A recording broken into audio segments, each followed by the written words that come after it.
Hello and welcome. हे third lecture आहे तुमच्या लेक्चर सिरीज सर्कल चॅप्टरचा. ओके, काल आपण पाहिलं होतं 6.1. आज आपण पाहणार आहोत प्रॅक्टिस सेट 6.2 आणि त्याच्याशी रिलेटेड थेरम्स. ठीक आहे, 2 थेरम आहेत. काल आपण काय घेतलं होतं बघा. पहिल्यावाला थेरम काय होता? फर्स्टवाला असं एक सर्कल असतं, एक कॉर्ड असतो आणि इथून जर परपेंडिक्युलर ड्रॉ केला तर हे काय करतं, ह्या ए बी कॉर्डला बायसेक्ट करतं, म्हणजे इक्वल पार्टमध्ये डिवाइड करतं की A P is equal to P B व्हावं. ठीक आहे, हे लिहिणार कसं बघा. हे काय आहे? Perpendicular drawn from the centre. एक परपेंडिक्युलर ड्रॉ करा कुठून? सेंटरवरून. मग लिहा the perpendicular drawn from the centre of circle. From the centre of circle कुठे ड्रॉ करता? बाय कॉर्डवर. Okay, on its chord. आणि हे काय करतं? बायसेक्ट करतं. On its chord bisects the chord. ठीक आहे, हे फर्स्ट थेरमची स्टेटमेंट आहे आणि तुम्हाला पाठ असायला पाहिजे म्हणून तुम्हाला मी हे काढून दाखवले आणि समजून सांगितले. पहिला पार्ट काय आहे की हे परपेंडिक्युलर ड्रॉ करता सेंटरवरून. मग लिहा the perpendicular drawn from the centre of the circle. कशावर? On its chord. काय करतं? Bisects the chord. संपलं हे, तर स्टेटमेंट संपलं. ठीक आहे, सेकंड थेरम काय बघा की हे ए बी कॉर्ड आहे, ह्याचं हे मिड पॉईंट आहे, आणि हे सेंटर आहे. ह्या सेंटरवरून जर तुम्ही इथे एक लाईन ड्रॉ केली तर हे अँगल कितीचं तयार होतं? 90 डिग्रीचा. म्हणजे हे परपेंडिक्युलर असतं. हे काय असतं? परपेंडिक्युलर असतं, हे सांगायचं. मग सेकंड स्टेटमेंटमध्ये काय लिहिणार तुम्ही? The segment joining the centre of the circle to midpoint of its chord. त्याच्या कॉर्डच्या मिडपॉईंटला जर जॉईन केलं तर ते काय असतं? Midpoints of its chord is perpendicular to the chord. हे काय असतं? परपेंडिक्युलर असतं टू द कॉर्ड. ठीक आहे, हे तुमचं काय आहे? सेकंड थेरम आहे. ओके, हे दोन आपण काल हे 2 थेरम आणि त्याच्यावरचे क्वेश्चन्स घेतले होते. आज काय करायचं? आज अजून 2 थेरम आहेत आणि त्याच्यावरचे क्वेश्चन्स आहेत. ओके, नाउ लेट्स सी हे थेरम आहे काय. Okay, 1 minute, give me a single minute. Okay, हां, फाईन. चलिए, properties of congruent chord. Congruent जर 2 कॉर्ड असतील, कॉन्ग्रुएंट म्हणजे इक्वल लेंथ, कॉन्ग्रुएंट म्हणजे समान लांबीचे इक्वल लेंथचे कॉर्ड आहेत, तर त्याच्या प्रॉपर्टीज काय काय? मग काय म्हणले? Congruent chord of a circle are equidistant from the centre of the circle. म्हणजे एक सर्कल घेतला आणि त्याच्यामध्ये 2 समान लांबीचे कॉर्ड घेतले, तर ह्याचं जे डिस्टन्स असणार आहे सेंटरपासून, मी ह्याला ओ पी नाव देते. ह्या कॉर्ड सी डीचं डिस्टन्स आहे, किंवा जसं डायग्राममध्ये तसं लिहा, इथं डी इथं सी, आणि ह्याला पी लिहिण्याऐवजी क्यू लिहू. मग हा जे ओ क्यू डिस्टन्स आहे ते कुणाच्या बरोबर असणार आहे? हे जे कॉर्ड आहे ए बी आणि सेंटरपासून ह्याचं डिस्टन्स किती आहे? हे एवढं, ओ पी एवढं. तर हे कुणाच्या बरोबर असणार आहे? ओ पी एवढं. म्हणजे ओ पी आणि ओ क्यू हे इक्वल लांबीचे असतील असं हे थेरम सांगत आहे. हे आपल्याला प्रूफ करायचं आहे. तर कसं प्रूफ करणार बघा. डायग्राम जर तुम्ही बघितली तर तुमच्या लक्षात येत असेल की ते 2 ट्रायंगल तयार होतात. काय तयार होतात? 2 ट्रायंगल तयार होतात. आणि जिथं कुठं ट्रायंगल तयार होत असतील तर प्रूफ करताना आपल्याला काय करावं लागतं? ह्या 2 ट्रायंगलला कॉन्ग्रुएंट प्रूफ करावं लागतं. या 2 ट्रायंगलला कॉन्ग्रुएंट प्रूफ करावं लागेल. कसं कॉन्ग्रुएंट प्रूफ करणार सांगा बरं. करायचं आहे काय तुम्हाला? पहा, तुम्हाला ना ही साईड जी आहे, इथं गोल करते मी ह्याच्यावरती, हे ओ पी आणि ओ क्यू इक्वल आहे हे दाखवायचं आहे. मग ह्या ट्रायंगलमध्ये पहा, हे अँगल जे आहे 90 डिग्री आहे ना. मग पहिली गोष्ट, एक अँगल भेटला तुम्हाला. ठीक आहे, मग बघा ही साईड ए पी आणि डी क्यू सेम येणार. का बरं सेम येणार? कारण की बघा, हे जे मोठं कॉर्ड आहे ए बी आणि सी डी ते समान लांबीचं आहे, म्हणजे दोन्हीची लांबी सेम आहे, फक्त नावं वेगवेगळे आहेत. आणि हा जो ओ क्यू परपेंडिक्युलर, सेंटरपासून परपेंडिक्युलर जेव्हा कॉर्डवर पडतो तर ते कॉर्डला इक्वल 2 तुकड्यामध्ये डिवाइड करतो. म्हणजे ए पी आणि पी बी हे तुकडे समान लांबीचे आहेत. तसंच ह्या कॉर्डसाठी सुद्धा सी क्यू आणि डी क्यू हे समान लांबीचे आहेत. आणि ऑलरेडी हे जे 2 मोठे कॉर्ड आहेत ते एकमेकांना एवढे आहेत, समान लांबीचे, A B equal to C D है ना. त्याच्यामुळं आपण असं लिहू शकतो का की हे जे ए पी आहे ते ह्या डी क्यूच्या बरोबरीचं आहे, लिहू शकतो. ए पी हे डी क्यूच्या बरोबर आहे. मग आता एक साईड भेटली. येस, आता ही सेकंड साईड पहा, हे जे डॉटेड लाईनमध्ये आहे ओ ए, हे काय? रेडियस आहे. तर रेडियस तर सेम सर्कलचं इक्वलच असणार. आणि हे रेडियस अजून काय आहे? ह्या ट्रायंगल ओ पी एचा हायपोटेनस आहे, कर्ण आहे, सगळ्यात मोठी साईड आहे ना. म्हणजे दुसरी साईड भेटली, हायपोटेनस समान भेटला. जर हायपोटेनस दोन्हीचा सेम आहे, आणखीन एक साईड सेम आहे, तर राईट अँगल ट्रायंगल काय असतं? कॉन्ग्रुएंट असतं. मग हे दोन्ही ट्रायंगल जर कॉन्ग्रुएंट असतील तर हे साईड ओ पी आणि ओ क्यू सुद्धा सेम असणार. डन झालं प्रूफ थेरम. तर हीच गोष्ट आपल्याला आता काय करायची आहे? फक्त लिहायची आहे. पाहू कसं लिहायचं. पहिल्यांदा काय लिहित असतात? गिवन मध्ये काय? Congruent chord of a circle. एका सर्कलचे 2 समान लांबीचे कॉर्ड किंवा जीवा. ठीक आहे, मग काय लिहिणार? एका सर्कल विथ सेंटर ओ.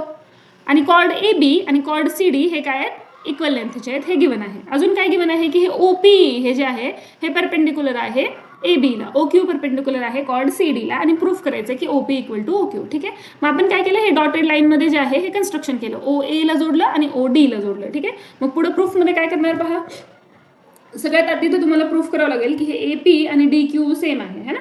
कसं प्रूफ करणार बघा. सगळ्यात पहिल्यांदा तर काल आपण काय शिकलो, त्या थेरमचा यूज करायचा. काल काय शिकलो पहा, की असं एक सर्कल असेल, इथं एक कॉर्ड असेल, इथं एक सेंटर असेल, तर इथून जर परपेंडिक्युलर टाकला तर हे परपेंडिक्युलर काय करतं, ह्या कॉर्डला अर्ध्या अर्ध्या भागामध्ये डिवाइड करतं. म्हणजे A P equal to P B, किंवा ह्याला असं पण लिहू शकतो की A P is equal to half A B. हीच गोष्ट लिहायची इथं, ए पीच्या अर्धा आहे ना. लिहा A P is equal to half A B comma, आणि तसंच ह्या खालच्यासाठी डी क्यू हे अर्धा D Q is equal to हे पूर्ण सी डीच्या हाफ. लिहा D Q is equal to half C D. असं का बरं, तर पहिलीवाली थेरम लिहायची. रिझनमध्ये काय लिहिणार, तुम्ही पूर्ण स्पेलिंग लिहायची, मला इथे जागा पूर्ण नाही म्हणून मी शॉर्टमध्ये लिहिले. परपेंडिक्युलर ड्रॉन फ्रॉम, कुठून ड्रॉ करतो, centre of the circle. Perpendicular drawn from the centre of the circle, कशावर ड्रॉ करतो, on its chord, centre of the circle on its chord bisect the chord, है ना. कॉर्डला अर्ध्या अर्ध्या भागामध्ये डिवाइड करतात, बायसेक्ट्स द कॉर्ड. ठीक आहे. अजून तुम्हाला काय दिलेलं आहे, A B, chord A B equal to chord C D. हे असं का बरं, कॉर्ड ए बी आणि सी डी इक्वल का बरं, हे गिवन आहे आपल्याला की हे कसे आहेत, कॉन्ग्रुएंट कॉर्ड आहेत, समान लांबीचे कॉर्ड आहेत. ठीक आहे.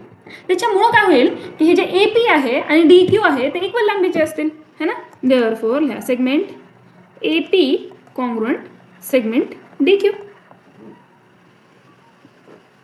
त्याला लिहा इक्वेशन नंबर 1. ठीक आहे. हे समान लांबीचे सेगमेंट आहेत. आता ट्रायंगलला कॉन्ग्रुएंट प्रूफ करू. ट्रायंगलची नावं बघा, ओ पी ए आणि ओ डी क्यू. मग लिहा in triangle O P A and triangle O D Q. ठीक आहे. काय येतं बघा ह्याच्यामध्ये, हे ट्रायंगल ओ पी ए, इथं मी येल्लोनं ह्याला कलर केलेला आहे, आणि ओ डी क्यू. काय ह्याच्यामध्ये पहा, साईड कोणते, पहिली तर हे ए पी साईड डी क्यूच्या इक्वल येणार, है ना. अँगल दोन्हीचे 90 डिग्री येणार.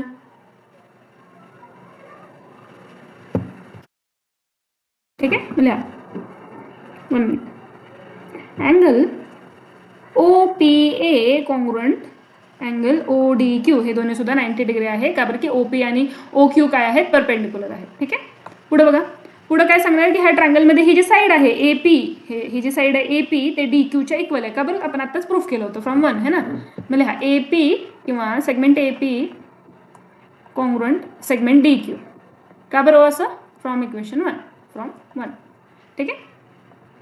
आता दुसरं काय लिहिणार, एक अँगल एक साईड झाली. हायपोटेनस सेम दाखवायचा. हायपोटेनस काय आहे, ह्या ट्रायंगलमधली सगळ्यात मोठी साईड जी की आहे ओ ए, आणि ओ ए अजून काय आहे, ह्या सर्कलचं रेडियस पण आहे. ओ ए काय आहे, ह्या सर्कलचं रेडियस पण आहे. मग ह्या O A is equal to O D. Hypotenuse O A is congruent hypotenuse O D. का बरं कॉन्ग्रुएंट आहे, radius of same circle. Radius तर सेम सर्कलचं सेमच असणार ना.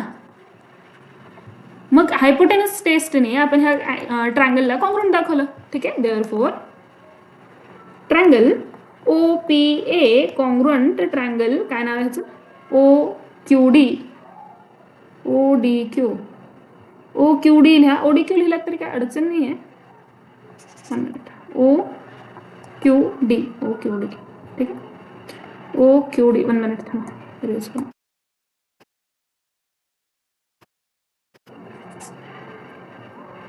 पहा ओ डी क्यू लिहिलं तर काही रॉंग होणार नाही. ठीक आहे. पण आपण ह्या ट्रायंगलचं नाव ओ पी ए घेतलंय ह्या पद्धतीने, म्हणून ह्याचं पण मी ओ क्यू डी लिहिते. ठीक आहे. चला पुढं काय, O Q D, O Q D. का बरं, हायपोटेनस साईड टेस्ट यूज करून, हायपोटेनस साईड टेस्ट यूज करून. Done. Okay.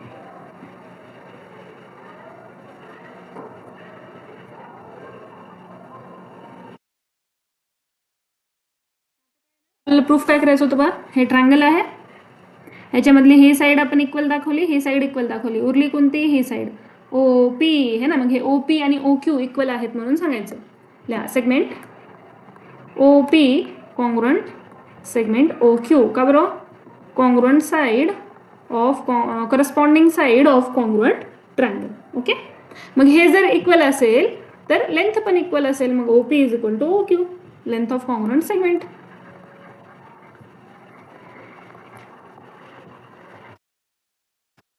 Length of congruent segment, hence proved. ठीक आहे, प्रूफ केलं तुम्ही. काय प्रूफ केलं अजून एकदा बघून घ्या. हे क्वेश्चन्समध्ये इझी होतं तुम्हाला. थेरम ना कधी पण नुसतं पाठ करायचं नाही, काय सांगायलंय थेरम ते समजून घ्या. काय सांगायलंय, काल काय सांगितलं होतं की एक कॉर्ड असणार, ह्या सेंटरवरून हा परपेंडिक्युलर ह्या कॉर्डला इक्वल पार्टमध्ये डिवाइड करणार. आज काय सांगतोय की इक्वल लांबीचे जर कॉर्ड असतील तर हे जे डिस्टन्स आहे OP ते ह्या दुसऱ्या कॉर्डच्या सेंटरपासून दुसऱ्या कॉर्डपर्यंतचा जो डिस्टन्स आहे OQ त्याच्या इक्वल असणार. ओके, चला मग काय करू शकतात ते, तुम्हाला ते रेडियस देतील, कॉर्डची लांबी देतील आणि डिस्टन्स काढा म्हणतील, है ना. क्वेश्चनमध्ये ते काय करतील, रेडियस देतील, कॉर्ड देतील, डिस्टन्स काढा म्हणतील, किंवा डिस्टन्स देतील, कॉर्ड देतील, रेडियस काढा म्हणतील, रेडियस देतील, डिस्टन्स देतील, कॉर्ड काढा म्हणतील. म्हणजे 3 पैकी 2 गोष्टी देणार आणि 1 काढा म्हणणार. काही ठिकाणी काय करू शकतात, रेडियसच्या ठिकाणी डायमीटर देतील. हे काही वेगळं आहे का, नाही. का बरं, डायमीटरला अर्ध करा, रेडियस भेटेल. उगी 1 स्टेप वाढेल तुमचा, है ना. रेडियस काढण्यासाठी डायमीटरला अर्ध करावं लागेल. चल पुढे जाऊया. सेकंड थेरम काय सांगते. सेकंड थेरम बघा. आता ह्याच्यामध्ये ना काय करायचं आहे, फिल इन द ब्लँक्स टाईपचं आहे. हे तर इझी आहे खूप. का बरं, एवढं काही लिहित बसायची आपल्याला गरज पडणार नाही आणि हे अशा प्रकारे तुमच्या एक्झाममध्ये सुद्धा येऊ शकतं. आता काय सांगितलं बघा, chord of a circle equidistant from centre. आधी काय सांगितलं होतं की कॉर्ड इक्वल लांबीचे आहेत. ठीक आहे, आता काय सांगितलंय की इक्वल डिस्टन्सवर आहेत. म्हणजे OP is equal to OD आधीपासून दिलेले आहेत. Sorry OP is equal to OQ आधीपासून दिलेलं आहे आणि AB is equal to CD proof करा म्हणून सांगितलं. हे कॉर्ड समान लांबीचे आहेत हे प्रूफ करा. म्हणजे त्या थेरमच्या उलटा आहे हा थेरम. ओके, आता पहा गिवन काय, एक सर्कल आहे, सर्कलचं सेंटर O आहे ना, आणि इक्विडिस्टंट फ्रॉम सेंटर आहे. म्हणजे तुम्हाला परपेंडिक्युलर ऑलरेडी दिलेले आहेत की OP हा ABच्या परपेंडिक्युलर आहे, OQ हे CDच्या परपेंडिक्युलर आहे ना. काय काय सांगितलेलं आहे की हे जे OP आहे ह्या कॉर्डच्या परपेंडिक्युलर आहे, हे जे OQ आहे ते ह्या कॉर्डच्या परपेंडिक्युलर आहे. आणि काढा म्हणून काय सांगितलंय, तर हे जे लेंथ आहे AB ते इक्वल आहे CDच्या, हे तुम्हाला काढा म्हणून सांगितलंय. ठीक आहे, मग तुम्ही काय काय करणार, पहिल्यांदा लिहिणार की let in a circle with centre O काय काय आहे. हे OP परपेंडिक्युलर आहे ABच्या आणि OQ परपेंडिक्युलर आहे कॉर्ड CDच्या. आणि त्याच्यामुळे आणि आणखीन काय सांगितलं, circle equidistant from the centre, सेंटरपासून समान लांबीवर आहेत. म्हणजे हे OP आणि हे OQ हे इक्वल लांबीचे आहेत. OP is equal to OQ हे गिवन आहे तुम्हाला. ठीक आहे, काढायचं काय, chord AB equal to chord CD हे काढायचं. ओके, हे काढायचं chord AB equal to chord CD. कसं काढणार पहा, काय सांगितलं मी तुम्हाला, जिथं 2 ट्रायंगल तयार होतील त्या ट्रायंगलला काय करायचं, इक्वल प्रूफ करायचं. आणि हायपोटेनस म्हणजे काय आहे, ह्याची रेडियस आहे. हे OA रेडियस का बरं आहे, हे सेंटरपासून सर्कलवरच्या एक पॉईंटला जोडत आहे आणि सेंटरपासून सर्कलवरच्या एका पॉईंटला कोण जोडतं, रेडियस. मग इथं काय लिहिणार तुम्ही, हे हायपोटेनस OA आणि OD हे इक्वल लांबीचे का बरं आहेत, कॉन्ग्रुएंट का बरं आहेत, radius of same circle, radius of same circle. Done done. आता बघा, सेगमेंट OP आणि OQ हे वाला सेगमेंट OP आणि हे OQ इक्वल का बरं आहेत, गिवन आहे, ऑलरेडी दिलेलं आहे. ठीक आहे, पुढे काय बघा, triangle therefore triangle OPA congruent triangle OQD का बरं, by hypotenuse side test. Hypotenuse side test म्हणजे हायपोटेनस आणि एक साइड आपण जर इक्वल दाखवली दोन्ही ट्रायंगलमध्ये तर ट्रायंगल कॉन्ग्रुएंट असतात. Therefore segment AP congruent segment QD. Segment AP कुठे आहे बघा, एक मिनिट ह्याला इरेज करू द्या, खूप सारा भेळमिसळ झालेला आहे इथे. चलो, हे आहे सेगमेंट AP आणि हे आहे सेगमेंट QD. या दोन्ही ट्रायंगलचे हे साइड आपण इक्वल दाखवले. ठीक आहे, पुढे बघा. आता काय म्हणले, मग AP QDच्या बरोबर असेल, but AP is equal to half AB. का बरं,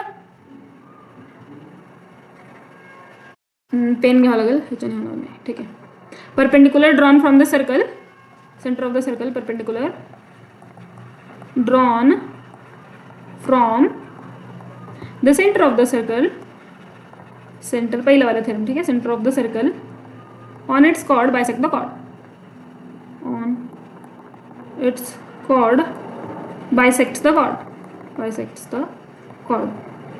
आता बघा, मग जर का हे अर्धा भाग हे पी ए अर्धा is equal to Q D आहे, जर का P A is equal to Q D आहे, जर अर्धा भाग समान समान आहे आणि वरून तुम्ही सांगितलंय की ह्या कॉर्डचे 2 तुकडे झालेले आहेत, म्हणजे P A is equal to Q D माहिती आहे तुम्हाला आणि P A is equal to P B पण माहिती आहे तुम्हाला, तर तुम्ही काय लिहू शकता की हे पूर्ण A B is equal to C D लिहू शकता का? येस. याचे जर इक्वल भागामध्ये डिवाइड आहेत ना, हे अर्धे अर्धे तुकडे आहेत, म्हणजे हे दोन्ही भाग आधीपासून सेम आहेत आणि हा वाला भाग ह्याच्यासोबत सेम आहे, म्हणजे हे दोन्ही पण कॉर्ड जे आहेत ते इक्वल लांबीचे आहेत. सिम्पल. ठीक आहे.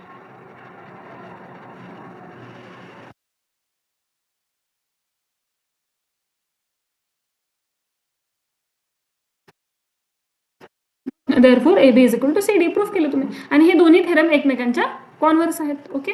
आता बघा, ह्याच्यावरती एक क्वेश्चन दिलेला आहे तुम्हाला. बघा, थेरममध्ये तुम्हाला कळालंय काय की एक सर्कल असतो, सर्कलवरती 2 कॉर्ड असतात जे की समान लांबीचे आहेत, तर सेंटरपासून त्यांचं डिस्टन्स काय असतो? सेम असतं. दुसऱ्या थेरममध्ये काय कळालं की हे सर्कल आहे, इथं सेंटर आहे, इथं कॉर्ड आहेत, 2 कॉर्ड आहेत कोणते पण, आणि जर का सेंटरपासून हे समान लांबीवर आहेत, समान अंतरावर आहेत, तर हे कॉर्ड काय असतील? इक्वल असतील. तर हे कॉर्ड काय असतील? A B is equal to C D असेल, कॉर्डची लांबी समान असेल. इथं काय? O P is equal to O Q असेल, म्हणजे समान अंतरावर असतील. जर जीवा समान असेल तर अंतर समान असेल तर जीवा समान, असं आहे. एकमेकाच्या उलटे आहेत, कॉन्व्हर्स आहेत हे थेरम. ओके. 1 मिनिट. आता काय करणार आहोत आपण? क्वेश्चन पाहणार आहोत. काय सांगितलं? इन द फिगर 6.12 हे फिगर दिलेले आहे तुम्हाला त्याच्यासोबत. O is the centre of the circle. ठीक आहे. A B is equal to C D म्हणजे जीवा समान लांबीचे दिलेले आहेत. हे A B is equal to C D. O P is equal to 4 हे 4 दिलेलं आहे. Find the length of O Q, ह्याचं लेंथ फाइंड करा म्हणलं आहे. बघा, थेरम काय सांगते तुम्हाला? जर हे जीवा समान लांबीचे असतील तर अंतर सुद्धा सेम असेल. मग एक अंतर दिलेलं आहे 4, तर दुसरं पण काय असेल? ओ क्यू सुद्धा काय असेल? 4 असेल. आता हेच गोष्ट लिहायची कशी? खूप जणांना ना क्वेश्चन करता येतं पण लिहिता येत नाही. लिहायचं काही नाही, क्वेश्चनमधून सेम टू सेम गिवन लिहून टाका. मग काय? O is the centre of the circle. O is the centre of the circle. O is centre of circle. हे ना. दुसरं काय दिलेलं आहे? Chord A B equal to chord C D दिलेला आहे. O P is equal to 4 centimetre दिलेलं आहे. टू फाइंड काय करायचं आहे? Length of O Q find करायचं. ठीक आहे. आता कसं करणार हे क्वेश्चन पहा. क्वेश्चन खूप इझी आहे, फक्त लिहायला आपल्याला आलं पाहिजे थेरम. ठीक आहे.